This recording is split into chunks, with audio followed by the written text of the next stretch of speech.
Rewmi 24 TV. dal leen ak jàmm mbokk yi ñu ngi leen di nuyu di leen siyaar lu doy waar moom moo xew fële ci tey jii nga xam ne le 4 avril bi la muy feetuk Sénégal 63e l'indépendance. Idrissa Seck ak Macky Sall seen diggante dafa tasar ndax umpale wu leen ne Idrissa Seck moom 3-0 candidature Macky Sall bii daal muy wax fu mu toll moom daf ko gàndal. kii di Idrissa Seck jaaroon ci président Abdoulaye Wade ñu neme woon ko fa ministre mu nekkoon maire Thiès tey Idrissa Seck moom moo transhumé fekk ci ki nga xam ne moom Macky Sall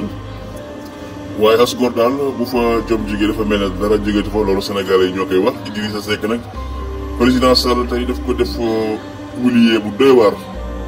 humiliation boobu moom moo jaaxal ñu bëree Idrissa Seck bi nga xam ne moom moo taxawee. moom ak Amadou Ba ak ñoñam ñoom ñëpp taxaw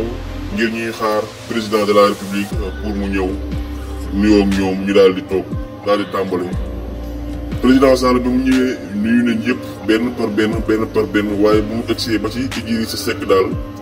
maanaam daf ko tëb nuyuwu ko ba Idrissa Seck mel na ne ku ruus ma ngay melestiku ba nga xam ne ñun ñuy toog foofu di ko seetaan sax gàcce gu rëy la ñu am. kon kii di président Sall daal moom dafa mel ne.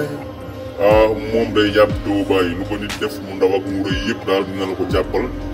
loolu la ñu nemmeeku kon Idrissa Seck Macky Sall humilié na ko mi ngi noonu nuyu na ñëpp ba tolloog Idrissa Seck daal di tëpp loxoom nuyu ko romb ko wan ka ginnaaw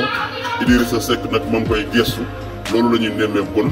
Macky Sall humilié na Idrissa Seck ginnaaw bu mu ko jëlee ci opposition bi daal di koy dugal ci état am mi ngoog ñemeetuloo wax ñemeetuloo sëqat kon daal. dañu ko jàpp en orange jamono yi mu toll nii lu neex Macky Sall rek ci lay dox suba ngoon ku dégg ba ceeb kon àdduna ngoog Idrissa Seck Macky Sall humilié na ko tey ci 4 avril 2023 bi.